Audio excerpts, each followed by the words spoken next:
makikinig, ang Diyos ay magsasalita mula sa ating pagkakatipon ngayon upang sumamba at magpuli.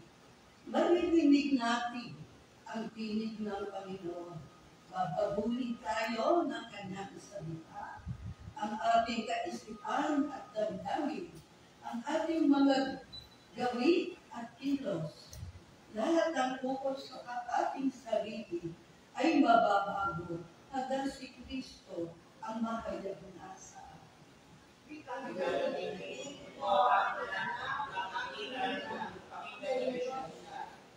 Halina, makinig tayo sa Panginoon at hayaan ang ating sarili na mamangha sa kanyang kaninningan at kagandahan.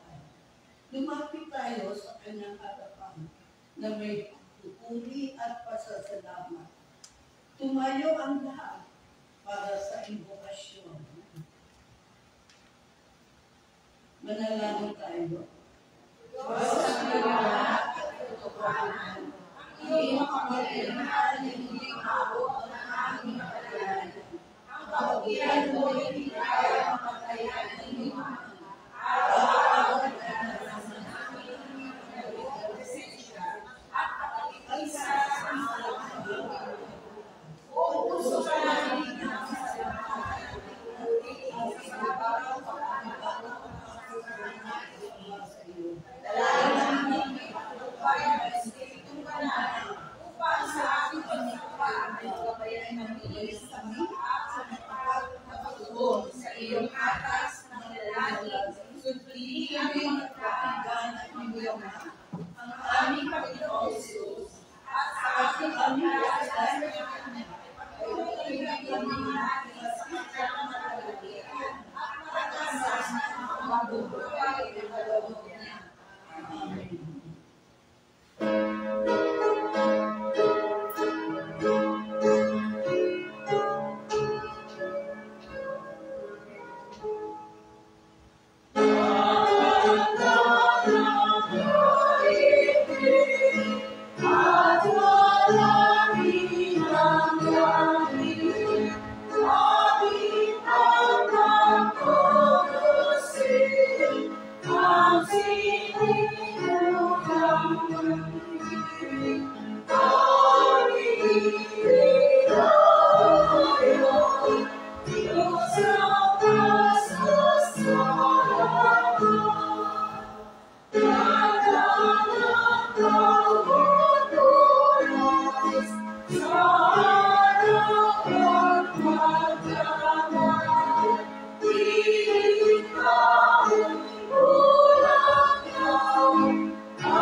Bilang bahagi ng Iglesia, ang ating pagkakakilanlan ay sa Diyos na pumilang sa atin. Ipinagkaloob sa atin ang liwanag ng Panginoon upang mahayag sa ating magagawa at kilos ang kanyang kabutihang loob. Subalit, may mga panahon na maanap ang ating mga ilawan at hindi maaalinag sa atin ang habag at malasakit dahil sa ating mga kasalanan. Kaya naman sa ilang sandali ng katahimikan ay ating isiwalat sa Panginoon ang anumang pagkakasalan ng gawa at alalahanin natin ang kanyang salita. Ang katulad nito ay isang ilawan na nagliliwanag sa kadiliman hanggang sa mabanaag ang mukhang liwayway at ang alak sa umaga ay sumiga sa inyong mga puso. Halina, sa kapakumbabaan ay ipahayag natin ang ating kagandahang kalikuran ang anumang gawang mali. Ibukas natin ang ating mga sarili sa Kanya na nakamabati sa lahat. Gumawa tayo na ilang sandali ang kahihiyan para sa Panginoon.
Bigyan ni Apostol Pablo, ngunit kung nalapit ang tao sa Panginoon, maalis ang takip sa kanyang isipan. Ngayon, ang binabanggit dito ng Panginoon ay ang kanyang Espiritu.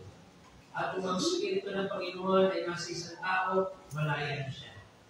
At dahil naalis na ang takip sa ating isipan, nakikita na natin ang kapangyarihan ng Panginoon at ang kapangyarihan ito ay mula sa Panginoon. Na siyang banal na Espiritu, ang siyang unti-unting bumabago sa akin hanggang tayo maging katulad niya. Mga kapatid, tunay nga na dahil sa atin ng Diyos, tayo ay hinugasan, bilis, pinatawad, at pinalaya mula sa kasalanan. Binuo tayo muli upang sa pamamagitan ng ating mga binagong buhay, may pakita natin sumasa atin ng Diyos at tayo ay sa Panginoon Jesus. Salamat sa katiyakan ng pagpapatawad ng kanyang Panginoon. Bayan ng Diyos sa ating punanghin ang kapatawaran at pagmamahalan ay binibigay sa atin ng ating Panginoon. Tayo lahat ay magkamayan, magbagyan, bigyan na natin at pamamahalan sa Panginoon.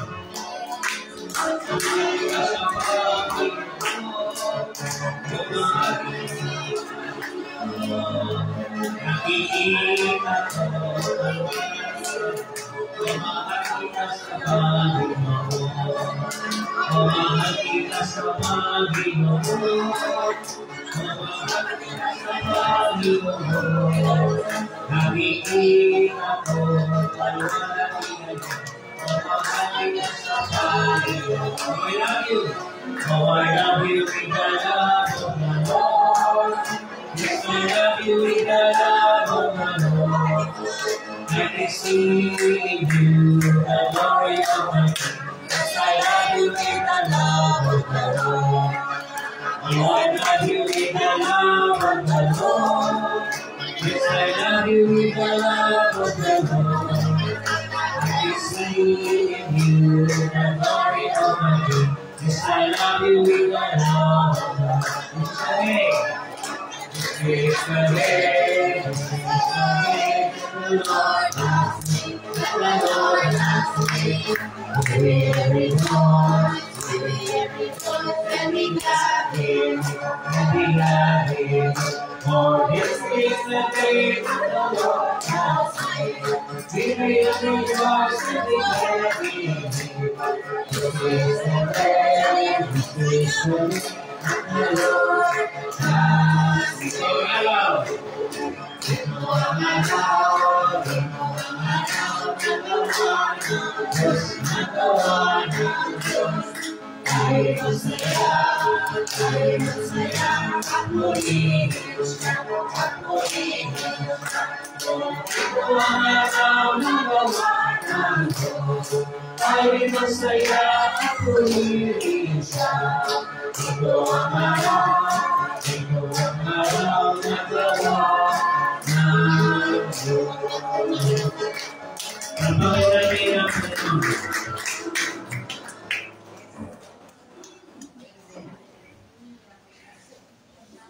Tayo po, ating lalakot ng pagbalita sa sakit ng ating iglesia. Patingin muna natin yung mga mag-birthday. Not for the month of March. March 3, si Ate Flori, Sanay, Sister Palma, Tigos, si Brother Jake Pinero, sa March 27, yung ating manugang na si Albert Iscola. 29, syempre, si ating Elder Grace. March 30, si Ellie. Yung ating ako. At sa 31, yung aking ako, si Albert, si Champo.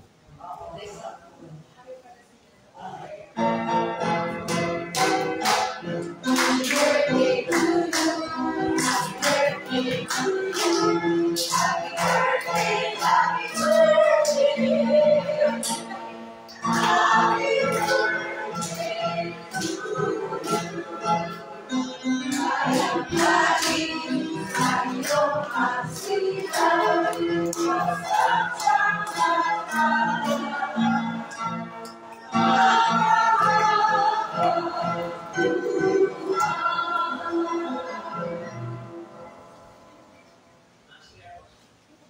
Mga CROs, usually, we are open.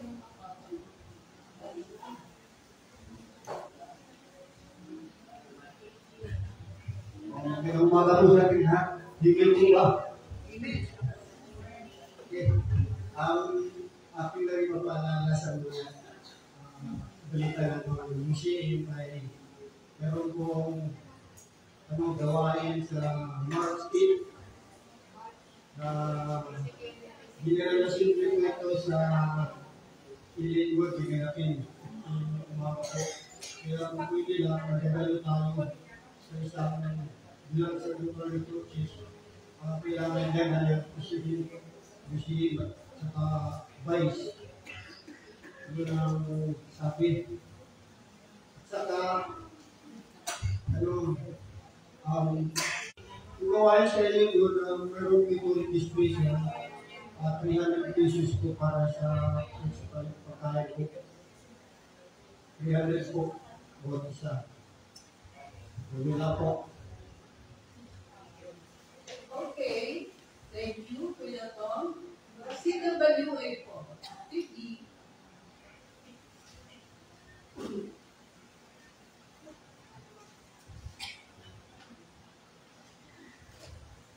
Magandang umaga po. balita sa CWA, meron sa officer ng President to Treasurer, meron tayong General Assembly na gaganapin sa ALU Malaki. Siguro, hindi na ako sasabay sa inyo kasi kailangan ko maaga doon. Kasi nakaaga sa CWA ang mga gawain na yan, kaya kami ang masyadong dyan. Pero alam naman natin na malapit na yan sa... Huwag na tayo mag-problema saan kasi bayad na tayo. Una tayo nagbayad sa registration. Kahit sabihin natin na wala na tayong pan, nakapagbayad pa rin tayo, pero parang awa mo na, decided na lang puno natin. Kaya, nananawagan ko ako sa mga puno. Wala na talaga tayong puno, marami pa tayong gawain. At sa March 15, kung sino pa yung sasama, kasi meron na nalang sa akin na sasama, it is na panran ang gagawin, pan-sumba sa General Plaza sa Ini. Maraming activities na gaganapin doon. Magdadala tayo ng picnic na. Kasi, may may invitan pa doon kasi yung katabi doon may mga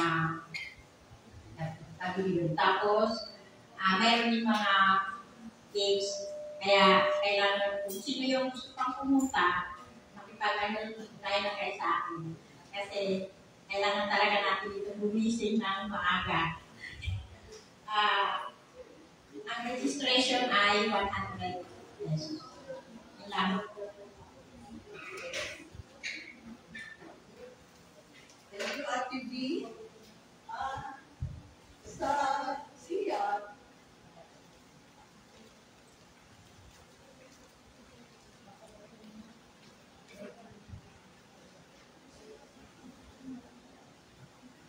ayun po, magandang umaga sa ating lahat. Medyo mahaba-haba po itong iaano ko pa. Unahin ko po muna yung natapos na gawain yung nakaraang linggo, yung Lauman Fellowship natin. Maraming salamat po sa mga dumalo sa gawain ito at inaasahan po namin na sa susunod na taon na gawain na ganoon ay marami na po tayong makakasama.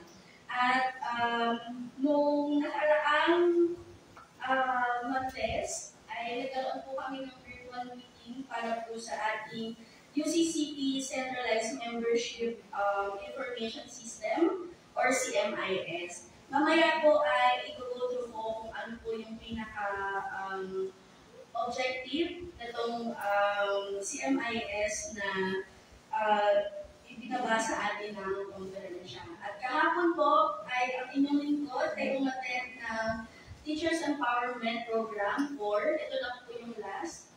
At ang tinakil po dito ay about sa Lent season natin, sa pagpasok ng Lent. At yung remembrance natin of Jesus' death and resurrection. So, nandiyan na po yung manual na ibigay na po sa atin. At the same time, ay sa March 22 po, sasabihin ko na rin po on behalf of Ate Joy, magkakaroon po tayo ng BCS Teachers Training.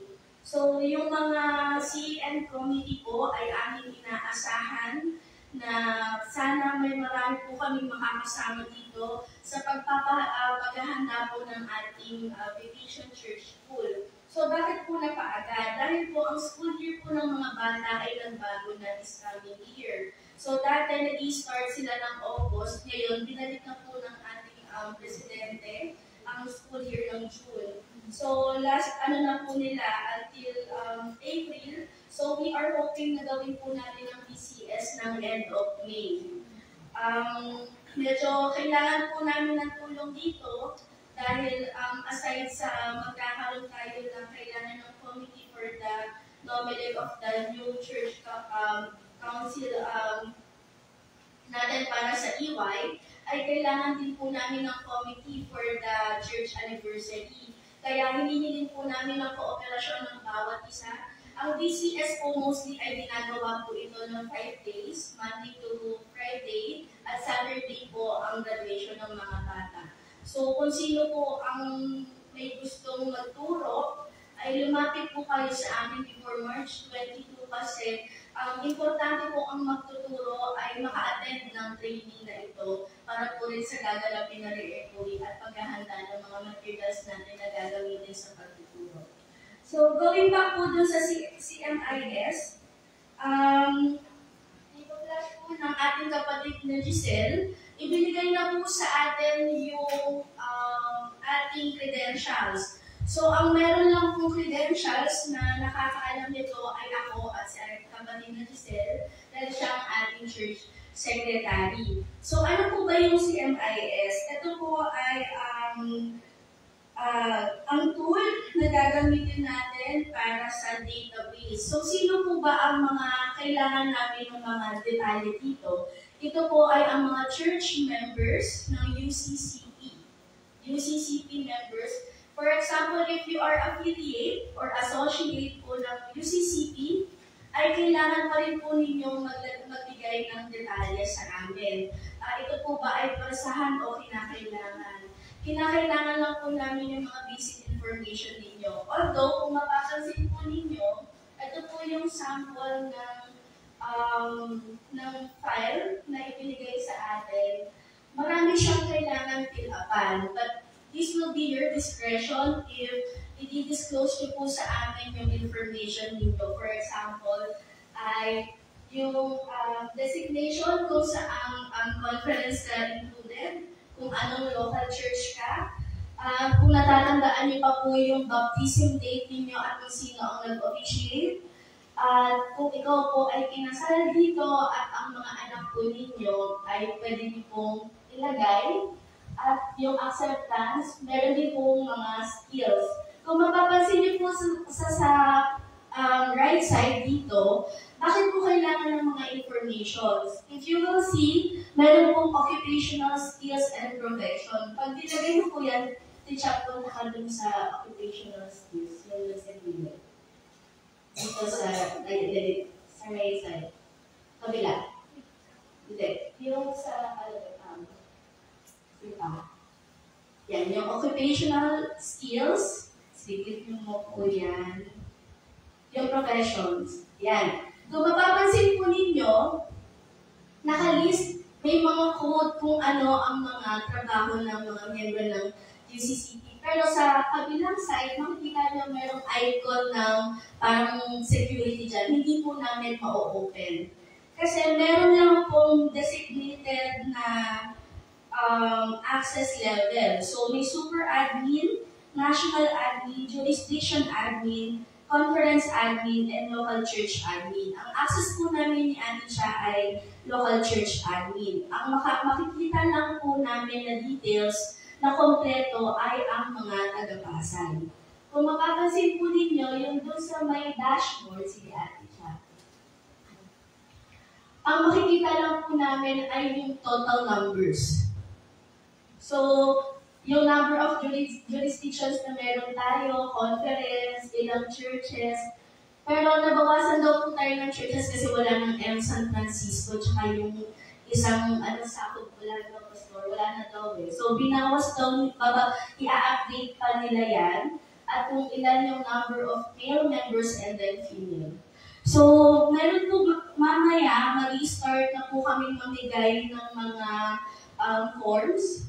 This po, ang aming hiling lang po ni kapatid na Giselle ay pakiayos po lang ng the best ng pagsulat. Kasi po, kami rin po yung mag-encode details by details sa CMIS. At nasa inyo po yan, hindi po namin pinipilit kung ano po yung mga i-disclose ninyo na information. So, may nagtanong po doon na paano kung ang asawa ko ay patay na, pero UCCP members, pwede niyo pa rin po siyang ibigay yung detalye. Paano po kung hindi pa binibinyagan, i-dedicate pa lang, pwede rin po. Paano kung affiliate kami, galing kami, for example, Bicol, nandito kami ngayon sa Pasay, nag-worship, sa Pasay nag-worship service or dito kami nakikilala ngayon, kailangan nyo pa rin pong magbigay ng detalye. Kasi kung saan po yung recent or present na local church nyo, doon nyo po ibibigay yung data. Paano yun nandun kami? Pwede pa rin po kayo magpadala doon. Kaya lang po, every year, ang gagawin po namin ay yearly update po ito. Kaya sana isama nyo rin po kami sa panalangin ni Ate Cha kasi every year, magbibigay din po kami ng update sa conference na ito yung mabago. At actually po late na tayo kasi dapat February, although nagkaroon din kasi sila ng problema sa pagbibigay ng mga yung mga password kasi hindi siya basta-basta ginagrant.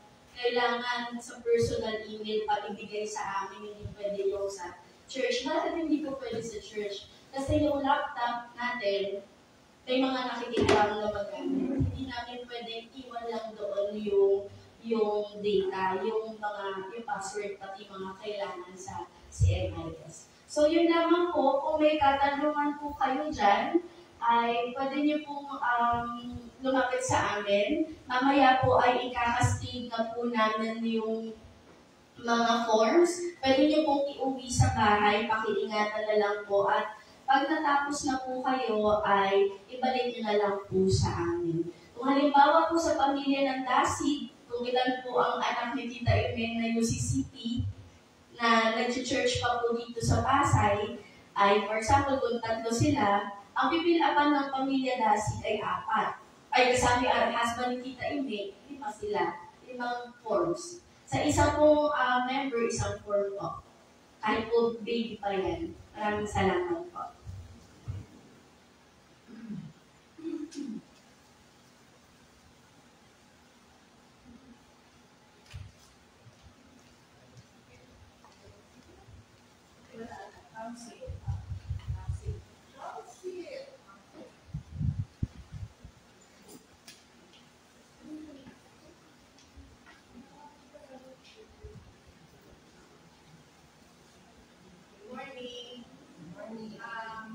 Mamaya po, after the worship service, ay magkakaroon po tayo ng counseling meeting. So, hinihingi ko po, una, yung mga counseling members na huwag aalis, kailangan po ang inyong presensya, at yung mga miyembro naman po natin ay pwede na umuwi. Kasi po, mag-meeting po ang counseling po. So, of course, nais ko na rin pong ipabatid sa inyo in advance, with the permission of Pastor Henry, na tayo po magkakaroon na ng election sa Mayo for our new council officers. Ibig sabihin po, kami mga kasalukuyang nakaupo ngayon sa ating konseho ay bababa na at mag-e-election na tayo muli ng ating mga leader. Po.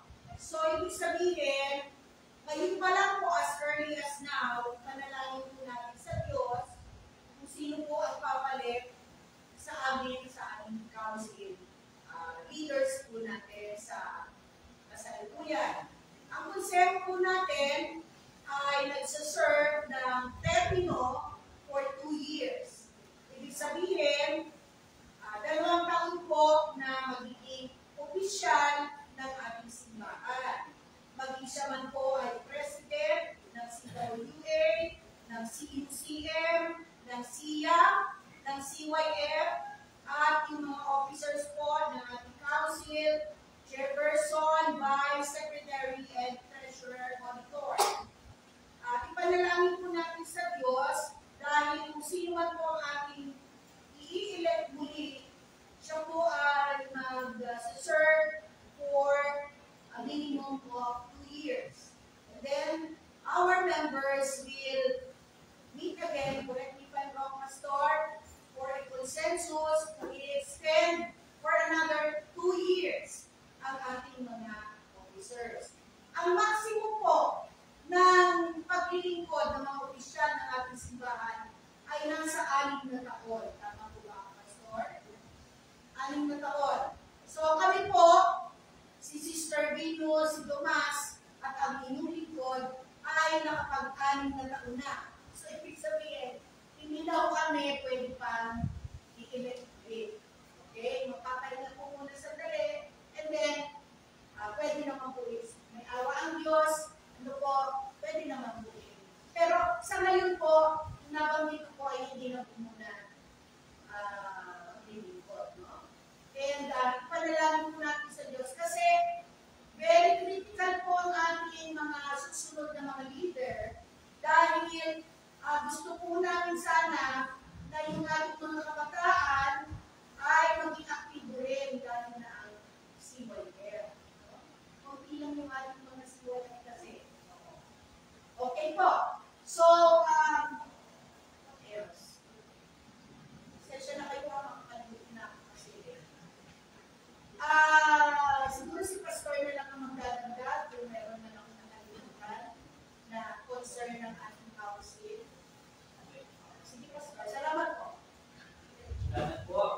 Mapagpalang umaga po mga kapatid. Good morning! Tayo po ay papasalamat sa Panginoon sa panibagong buhay. At lakas na pinagkaloob niya sa akin. Tayo po ay sumapit na sa unang buwan o sa unang linggo ng buwan ng Marso. At sa kanina nga po, binanggit ng ating mga nalinggawain last month. At sa buwan ito, ating po pinagdiriwang ang huling linggo ng panahon ng Epifania, sapagkat sa darating po na Wednesday ay pasimula na po ng panahon ng Quaresma o Lenten season. O kaya atin din po pinagdiriwang sa linggo ito ang pagbabagong anyo ng Panginoon o Transfiguration, Sunday of the Lord. At yan din po ang pagdiriwang ng banal na komunyon. So nangangahulugan sa darating po ng Miyerkules, ang ating pong liturgical color ay magiging purple na. No? At sa mga susunod na mga linggo, hanggang sa Holy Week.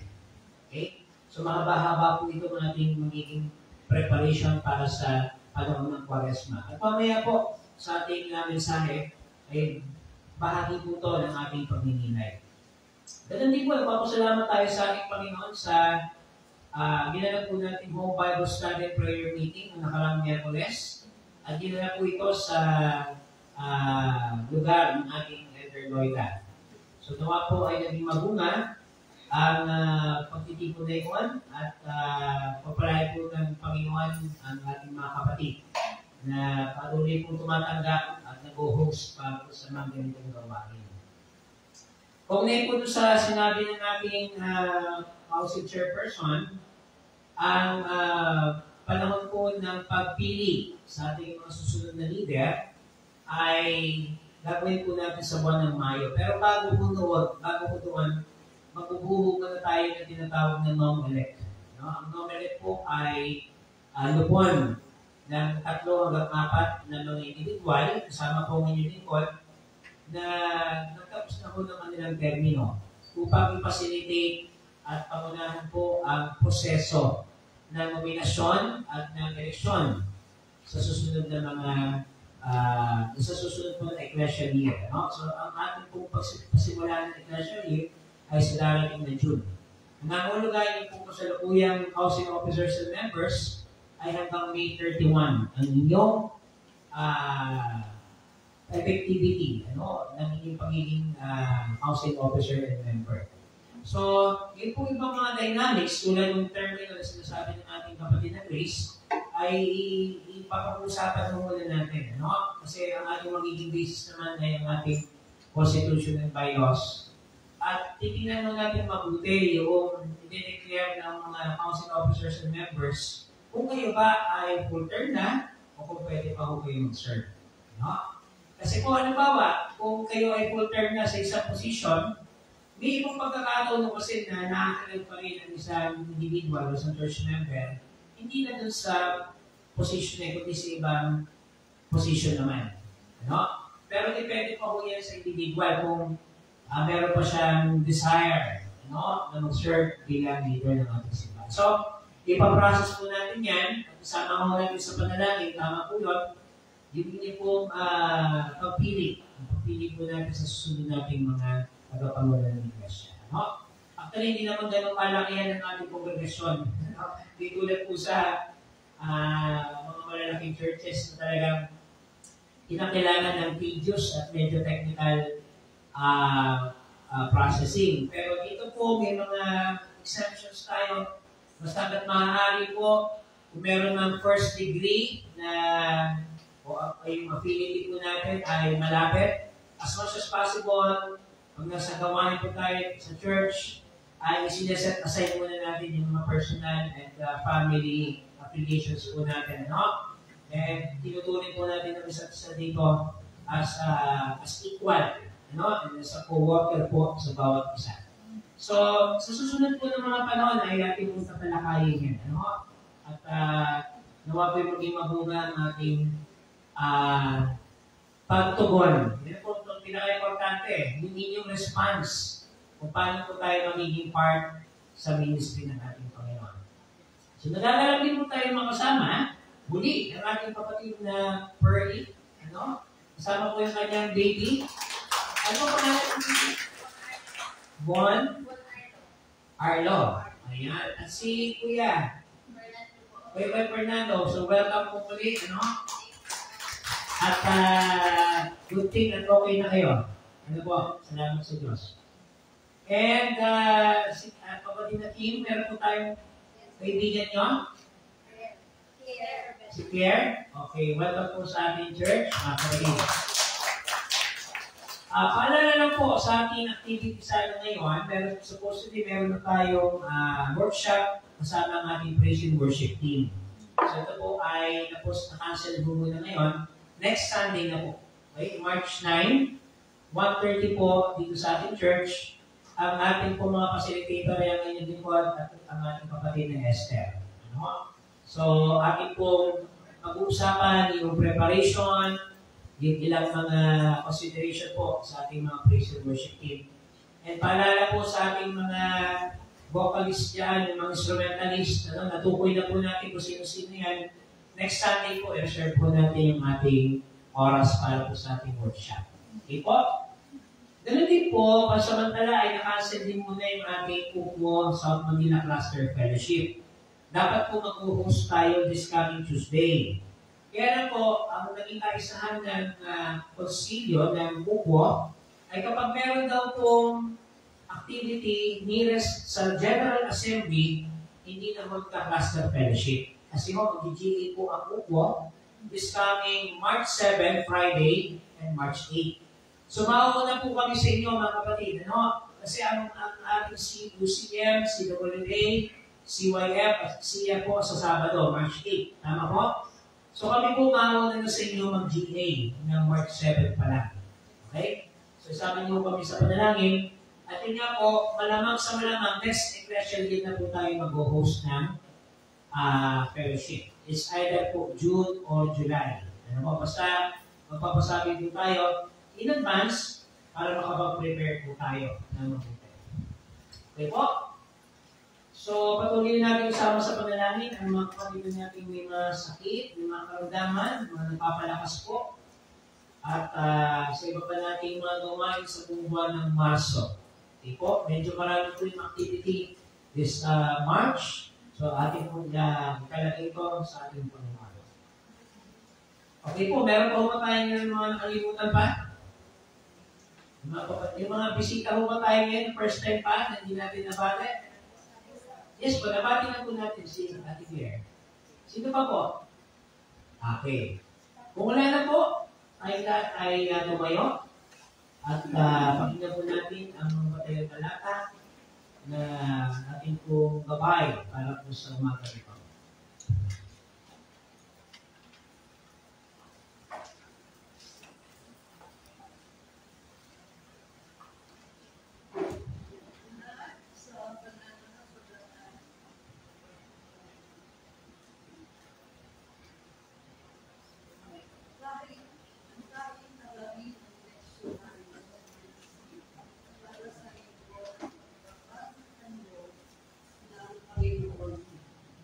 Ang unang pagbasa ay halaw sa aklat ng lumang tipan mula sa Exodus, chapter 34, verses 29 to 34.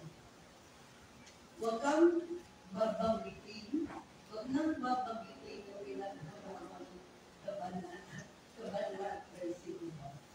Ito po ang sinasabi. Nang bumaba si Moses sa bundok ng Sinai, dala niya ang dalawang malalapat na buto, kung saan nakasulat ang mga utos ng Diyos.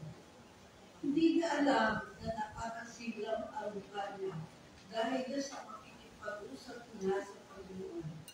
Nang makita ni Aaron at ang lahat ng mga Israelita ang nakakasilang ng mukha ni Moses, natakot silang lumapit sa kanya. Pero, ipinatawag sila ni Moses. Kaya lumapit sila Aaron at ang mga pinuno ng mayayaman na Israel. At nakipag-usap si Moses sa kanila. Pagkatapos, lumapit ang lahat ng mga Israelita sa kanya. At sinabi niya sa kanila ang lahat ng utos na ibinigay sa kanya ng Panginoon sa bundok ng Sinai. Matapos makipag-usap ni Moses sa kanila, tinalokbukan ni Moses ang kanyang mukha. Pero sa tuwing papasok siya sa todang tipanan para makipag-usap sa Panginoon, tinatanggal niya ang talukbong hanggang sa makalabas siya ng toda. Kapag nakalabas na siya, sinasabi niya sa mga Israelita ang lahat ng sinabi ng Panginoon sa kanya. Ang salita ng Diyos. Salamat sa Panginoon. Tayo po ay dadako sa sabulang pagbasa. Awit 19. Nagahari at Panginoon at nakaupo sa gitna ng mga kerubin. Kaya ang mga tao ay nanginginig sa takot at ang mundo ay nayayambi. Makapangyarihan ng Panginoon sa Sion.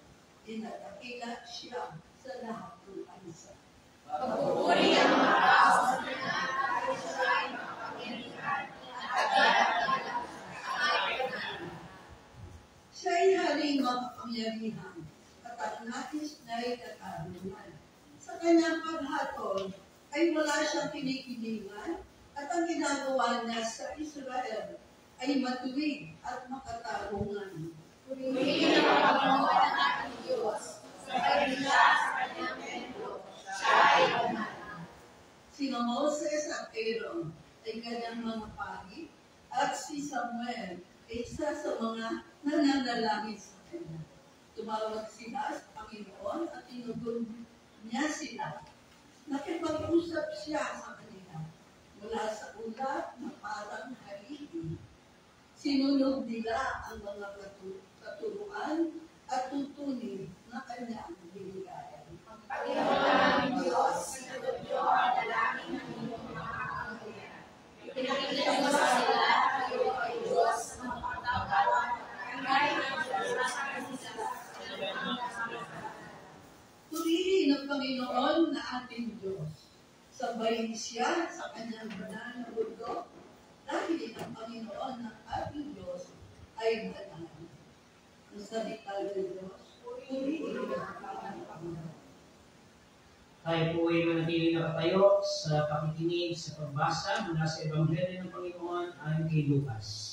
Sa Kabanatang 9, versikulo 28 hanggang 36. Ang pagbabago ng Diyos ni Jesus.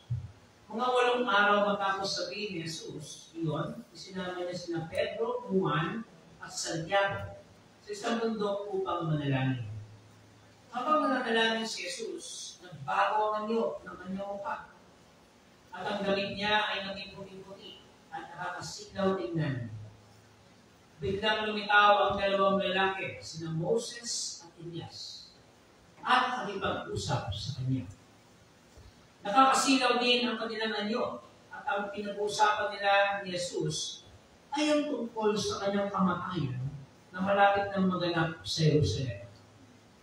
Tulog na tulog noon sina Pedro, pero nagising sila at nakita nila ang nagliliwanag na anyo ni Jesus at ang 2 lalaki nakatayo sa tabi niya. Nang paalis na ang 2 lalaki, sinabi ni Pedro kay Jesus, Guro, mabuti pa't narito kami. Gagawa po kami ng 3 kubol. Isa para sa inyo, isa para kay Moses, at isa para kay Elias. Ang totoo, hindi niya alam ang sinasabi niya. At habang nasasalita pa si Pedro, tinakpan sila ng ulap at natakot sila. May narinig silang tinig mula sa ulap na nagsasabing, ito ang aking anak na aking pinili. Pakinggan ninyo siya. Nang tumigil ang tinig, nakita nilang nag-iisa na lang si Jesus. Hindi mo nila sinabi kahit kanino ang mga saksiyan nila ng mga panahon iyon. Ito ang mabuting balita ng ating kaligtasan.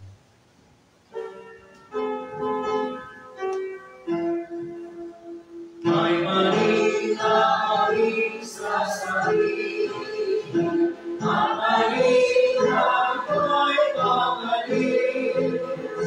Ang balita ay tunay, pagdulot ang buhay, pagdulot ang buhay.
Salamat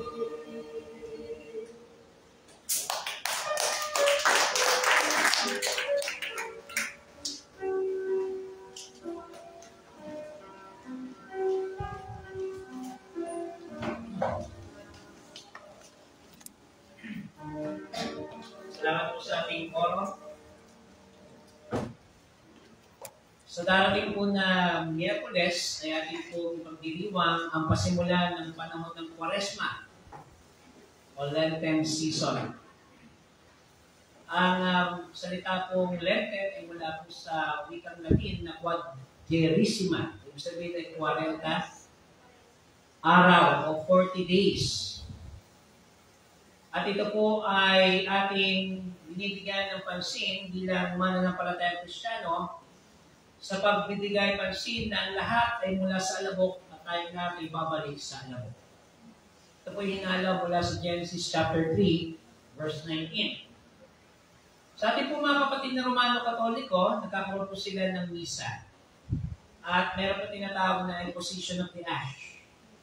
O kaya makikita niyo po yung iba, meron na yung mga abo dito sa na meron pong cross.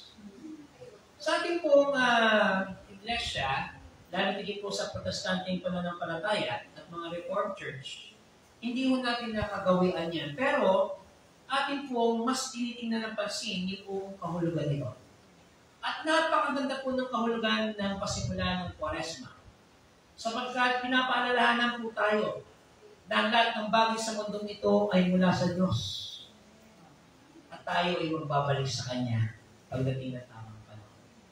Tayo po sa madaling manalangin. Panginoon, ang inyong lingkod ay patuloy niyong gamitin na kasangkapan sa pagpapahayag ng inyong mabuting balita. Nawang ang banal na Espiritu ang mangusap at manguna sa aming mga buhay. Usan niyo po ang aming mga puso at isipan. At patuloy kami maging kalugod-lugod sa inyo sa pangalan ni Jesus. Amen. Pinabati ko pala muna natin ang diriwang ng kanyang karawan bukas. Kapatid na Flory. Advance happy birthday. Si Ate Flory po ay matagal na po nating member po dito. At masasabi po natin na siya sa mga kinakasanggapan ng Panginoon upang mahikayat at maimbitahan ang mga taong nais pang makasumpong sa presensya ng Panginoon. Sino dito yung mga in-invite ni Ate Flory? Pakitas na yung kamay. Wow! Oo. Siya po ay soul winner ng UCCP Pasay. And bukod po doon, siya yung masigasig na nangumusta sa ating mga bagong miyembro o bagong attendees ng church. Para maramdaman po natin ang warmness ng pagtanggap. No? And of course, Ate Flory is a partner in ministry. At yun din po ang kanyang generosity. Sa kanyang, kung ano yung kanyang bibigay ay pinagkakaloob niya ng masaya. Ganyan po si Ate Flory. So, hindi ho halata. Ilan taon na ba kayo, Ate Flory? Yan, ang gusto ko sa inyo. 46. So, hindi obvious kung ano kita niya, ha? So, God bless sa iyo, Ate Flory. At nagagalak ako na nagpakita pa tayo dito sa UCCP Pasay, ano? As your pastor. Dati kasi kabataan lang ako noon. Pero ngayon ay inyo ng pastor. So, of course, sa ating mga birthday celebrators ng buong March. Okay?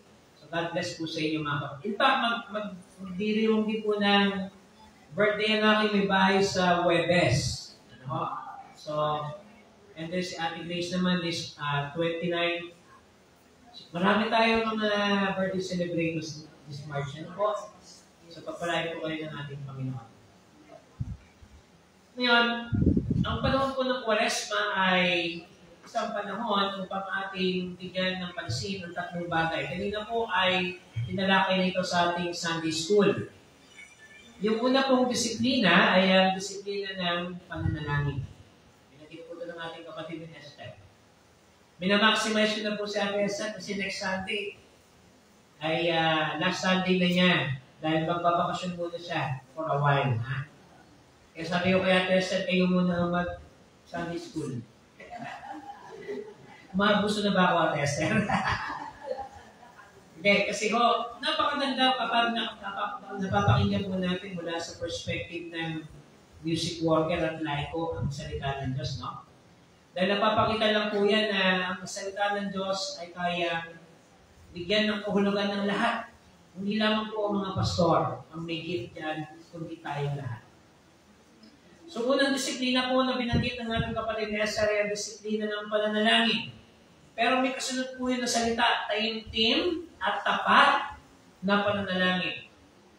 Hindi po kasi porket na nalangin lang tayo sa Diyos ay sapat na. Parang pakikipag-usap lang po yan sa ating kapwa. Naranasan niyo na po ba na nag-uusap kayo na hindi kayo nagkakatinginan? O yung walang eye-to-eye contact? O kaya nag-uusap kayo pero may cellphone kayong hawak pareho? O di kaya naman yung tinatawag nating quality ng inyong pag-uusap? O kayo naman ay nagmamadali at parang wala sa focus ng inyong pag-uusap, wala silbi. So pag sinabi ho natin taimtim at tapat na pananalangin, meron po tayong panahon upang ating ilapit sa Diyos ang lahat. Hindi lang po sa panahon ng pangangailangan. Dahil madalas yan po yung ating kahinaan at sakit. Lumalapit lang tayo sa Panginoon pag may kailangan tayo sa Kanya. Pero gusto rin ng ating Panginoon na kinakausap natin siya. Kahit anuman ang ating sitwasyon sa buhay. Mas gusto niya na yung mga praise items na naririnig sa Kanya. Yung mga dapat ipagpasalamat sa Panginoon, yung dapat po na idulog sa Kanya, especially kapag meron po tayo mga decision makings. Yung mga pagpapasya natin ginagawa, gusto-gusto ng Panginoon yan, na idinudulog natin sa Kanya. At nang sa gayon, meron tayong tamang direksyon. Sumunod po yung disiplina ng pag-aayuno o pagtitika. Ito po sa wikang Ingles is fasting. Pag sinabi ho natin disiplina ng pagtitika, hindi lamang po ito nakaugnay sa pagkain o yung pagdidieta. Dahil po yung ating unang kaisipan, no? Yung fasting mula sa pagkain at pag-inom ng tubig. In fact, meron po tayong mga Protestant denominations na meron ganyang discipline. Literally, sila po ay hindi kumakain at umiinom for some hours. At yung ating po mga kapatid na Muslim, ganyan din. And scientifically, kapag kayo daw po ay hindi kumain at uminom, merong panahon para ma-regenerate ang iyong katawan. Pero po sa ating mga kapatid na diabetic, mukhang mahirap yan. Kasi pag nalipasan po talaga ng gutom, diyan nakikita kung sino kayo. Kung gusto nyo makilala kung sino yung kapwa nyo o kaibigan nyo, gutumin ninyo. Yan, makakaalaman ng ugali dyan. Tama po ba? Okay, so mamaya, hanggang 12:30 tayo, ha? So, pag pinag-usapan naman natin yung pag-resent o yung sinasabi mo natin pag-iwas sa mga bagay na tinatakda ng mundo dito, yun po ang tinatawag nating pag-aayuno o pagtitika. At ang fasting po ay isang disiplina na kung saan iniiwasan natin yung ating selfishness. Pag iniwasan po natin yung ating pagiging sarili at lagi po natin isnasa alang-alang ang ating kapwa, yun ang tunay na kahulugan ng pagtitika at pag-aayuno. Ibig sabihin yung para sa iyo na lang sana, ibibigay mo pa sa iba. Kasi meron ka ng kasapatan. So ano pong kahulugan nun? Ayaw po natin na maging makasarili tayo. Dahil ang kalikasan po ng tao ay sumobra na sa kanyang batayang pangangailangan. No? So kapag tayo po ay nag-fasting, ibinibigay natin ang ating sarili para sa mga wala. Sumunod po yung disiplina ng pagkakaloob o yung charity works. So ito po ay ilan sa mga nais nating bigyan ng pansin sa paghahanda sa pinaka-sentral na mensahe ng ating pananampalatayang Kristiyano, ang kamatayan sa krus ng ating Panginoong Hesus at ang kanyang muling pagkabuhay. Ano? So meron pong tinatawag na kapahayagan ng pananampalataya. Si Jesus ay namatay, si Jesus ay nabuhay, si Jesus ay magbabalik ulit. Ito po yung classic o ancient principle, o Christian principle. Christ has died, Christ is risen, and Christ will come again. So doon po umiinod ang pagdiriwang po ng Kwaresma. Hanggang sa panahon po ng Banal na Linggo o Holy Week, hanggang sa Resurrection Sunday. Pero ano po ba ang nais na bigyan sa atin ng pansin sa panahon ng Kwaresma? Unang-una po yung paghahanda. In every season po, o every liturgical season, binibigyan po ng pansin ang salitang preparation. Paano po ba natin inihahanda ang ating sarili sa pagninilay sa gagawing pagpapakasakit ng ating Panginoon para sa atin? At napakaganda po ng sinasabi ng ating pong talata sapagkat ang ating Panginoong Hesus ay dumaan sa serye ng paghahanda. Lalo tigit sa kanyang nalalapit na kamatayan. Unang-una po yung kanyang pagbabagong anyo. So kanina po sa ating gospel, sa ating ebanghelyo, nabasa po natin at napakinggan ang pagbabagong anyo ng ating Panginoong Hesus. O tinatawag po natin transfiguration. Sa iba pong translasyon, ito po ay tinatawag ng metamorphosis. O sa wikang Tagalog, banyuhay. Diyan po galing yung salita mula po sa grupo ng Banyuhay ni Heber. Kilala po ba natin si Banyuhay ni Heber? Kumanta po ng tayo'y mga Pinoy, tayo'y hindi kano. Yan, ano? Almusal, ano? Nena. Yan po ang mga kilalang awitin ng grupong yan. At kaibigan po natin sila, ano? Lalo po yung namayapang kapatid na Heber. In fact, ang inyong lingkod po ang nag-service sa kanya, sa last night niya. At ang Bartolome Brothers po ay mga protestante rin yan. Sila po ay member ng Yemeni and pastors din po yung mga yan. No? So, ang banyuhay po o yung tinatawag nating pagbabagong anyo o metamorphosis ay binigyan pansin ng ating Panginoong Hesus kasama po ang dalawa sa mga significanteng karakter sa Lumang Tipan. Sino po yung una nating binanggit doon? Si Moses at si Propeta Elias. Bakit po kaya si Moses at si Elias ang nakasama ng ating Panginoon Hesus? Alalahanin po natin na ikinuwento ng ating talata na ang purpose po nila sa pagpunta sa bundok ay upang manalangin. So, sino po yung kasama ng ating Panginoon? Ang kanya, dalawang alagad. Sina Pedro, at tatlo pala. Sina Pedro, Juan, at Santiago. At nakatulog po yung kanyang mga kasama. At pagising po nila, nagliliwanag ang mukha at nakakasilaw tingnan at nakita nilang puting-puti ang ating Panginoong Hesus kasama sina Moses at Elias. Si Moses po ang tinatawag nating representante ng batas ng Diyos. Kung naalala niyo po, siya ang tumanggap ng unang 10 utos ng ating Diyos sa bundok Sinai. At mula po doon, sa unang talata nating binasa, ay makikita rin natin yung liwanag ng Diyos na nagre-reflect sa kanyang mukha.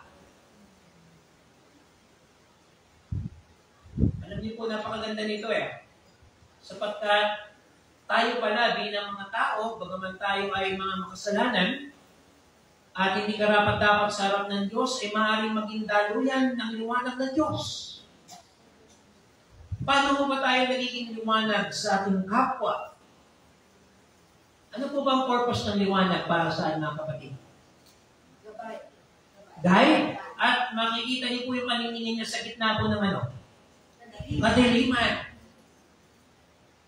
So pagaman tayo po ay merong katangian ng mga makasalanan at di karapat dapat sa harap ng Diyos, posible po pala tayo maging kasangkapan ng Panginoon upang maging liwanag at gabay sa mga kapatid natin na naligingnan. At ito po yung nakitang refleksyon sa buhay ni Moses. Sapagkat para sa kanya, hindi po siya karapat-dapat na tumanggap ng kautusan ng ating Diyos. At para po sa kanya, ang pagpili sa kanya ay isang banal na pagtugon. Sapagkat kinasangkapan ng ating Diyos si Moses upang maging paraan na mapaunawa ang batas ng Diyos sa buhay natin. So, Moses represents God's law. Sino naman po si Elias? Naalala niyo po ba ang kwento ni Elias? Hinamon niya ang mga propeta ni Baal. Sapagkat, nung panahon yun, taggutom ang bayan ng Israel at laganap po ang tagtuyot at kagutuman. Ang sinasabi ng mga tao, sino ba ang tunay na Diyos? Si Baal ba o si Yahweh?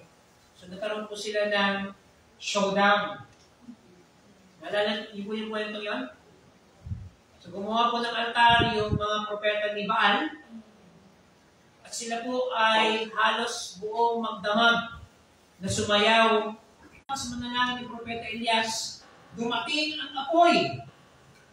At napatunayan po kung sino ang tunay na Diyos. At ito ay si Yahweh.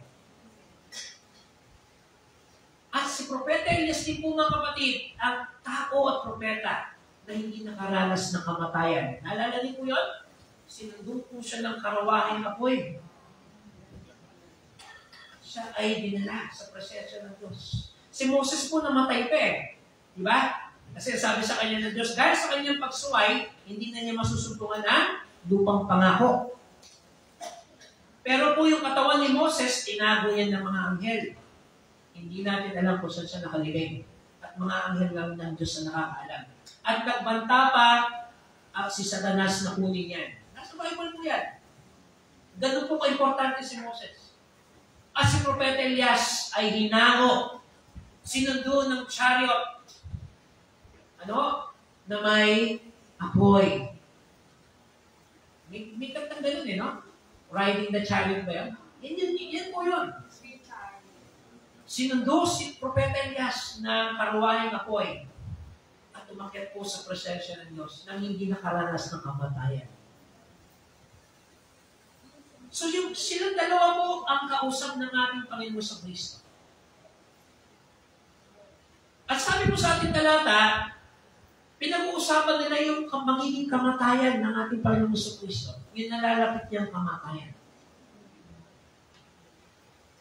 Ngayon, bakit kaya ganun ang paraan ng pagpapakita ng ating Panginoong Yesus? Pinag-uusapan nila ang kamatayan, pero bakit nagliliwanag ang kanyang katangian? Dahil ipinapaunawa po ng ating Panginoong Yesus na kanyang mapagtatagpupayan ang kamatayan sapagkat siya'y mabubuhay na maguli. So doon pa lang po mga kapatid ating makikita na yung victory ng ating Panginoong Yesus laban sa puwersa ng kamatayan. Pero hindi po itinanggi ng ating Panginoong Yesus na dadanasin niya ang paghihirap at ang kamatayan. Na pwede na sana niya. At ang sinasabi ng Diyos Ama upang maging handog na buhay at sakripisyo para sa ating natulad ng mga kasalanan. So ano po ang nais bigyan ng pansin ng ating talata at ng panahon ng Kwaresma sa umaga? Napakahalaga po na tayo ay ng ating puso at isipan. Lagi po yung ipinapaunawa sa atin. Siya sa simbahan. At binibigyan kasi ng ating Panginoon. Yan na. O baka kulang ang ating liwanag na kailangan ibigay. Kung minsan, umaandap-andap ang liwanag.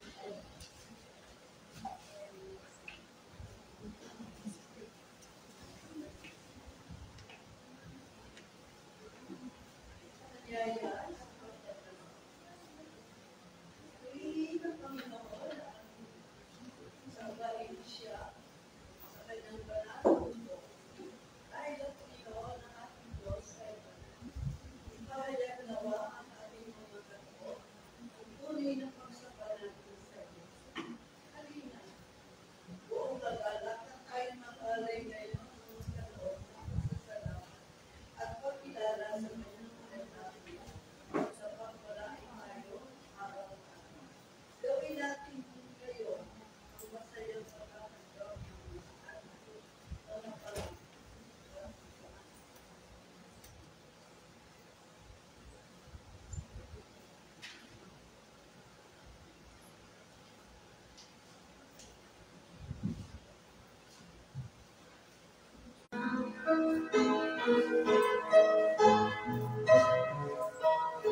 Just like me, we approach you.